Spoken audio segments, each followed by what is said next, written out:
All right, ladies and gentlemen, we've all heard of marathons and triathlons, and, we look at those people, at least I do, and say, how the heck do they do it? What about the Ultraman? That's Ultraman Triathlon. Joining us now is a man who has, he's observed these athletes. He knows everything about this incredible course, if you will. And it's Jim Gourley, endurance sports journalist, and his new book is The Race Within: Passion, Courage, and Sacrifice at the Ultraman Triathlon. Now, Jim, welcome, and let me get this straight. A 6.2-mile swim, a 261.4-mile cross-country bike ride, and a 52.4-mile run, all done within 3 days, right? That's right, Steve. What kind of person does this kind of sport attract? It brings in people that have been doing this for a long time, obviously. These are multiple-time Ironman athletes who've built up the fitness over the years, and they're adventure seekers, I think. They're looking to go and do something different, something new, and push themselves to see how far they can go and discover just what the limits are. And this has been going on for about, 30 years now? That's right. Nearly as long as the Ironman Triathlon. The origins of the Ultraman go back to the Ironman. They're closely linked. I've done sports. I started my career in sports, and I'm a lifelong sports fan, and I know the answer. But I could ask the question: why aren't the winners of these events? Why aren't they nationally known? Why aren't their faces on Wheaties boxes? Why aren't they doing TV commercials? Because when you talk about great athletes, my God. But I guess the answer is there's not much of a commercial market for this.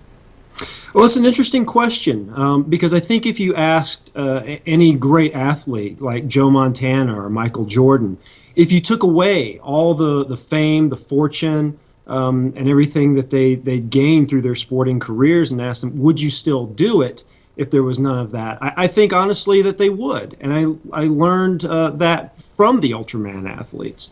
These people are prolific endurance athletes. They could have had successful careers maybe as professionals. And in some cases, professional athletes have come and done this, knowing full well that there's not going to be any big paycheck at the end of the day, and very few people are even going to know what they did, let alone that they won it. But they're still out there doing it for the love of the game. And have there ever been female participants?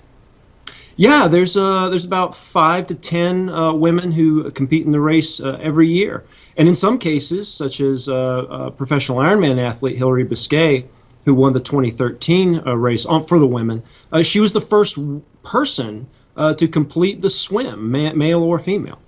What do you mean first person? So they don't complete the swim? Well, some years they don't. The current around that part of Hawaii can get very strong. I think back in 2001, it was so strong, in fact, that 12 athletes did not make it out of the water on time that day. There are certain time cutoffs each day. But Hillary was the first woman ever to be the first person out of the water. She led all men and women.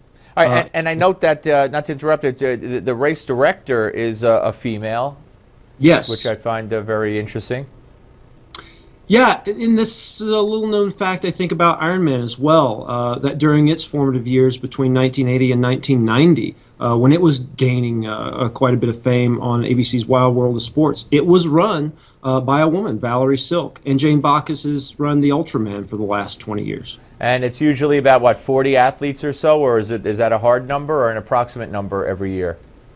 That's a hard number for them in Hawaii. They've had fewer than 40 many years, but in the last 5 to 6 years, the events gained quite a bit of popularity. So they're filling up now. Well, folks, in the book, The Race Within, there are stories. These athletes, Jim has followed them and trained with them and watched them, and and knows what drives them, the stories of the particular athletes. It's all in here. So I advise you pick it up and learn about really some of the greatest athletes in the world that you've probably never heard of. Jim, I appreciate you coming on, sir. Thank you very much. Thanks for having me. All right, folks, when we come back, It's more As If You Didn't Know. Much more of the Steve Malzberg Show right here and only on Newsmax Television, so don't you go away.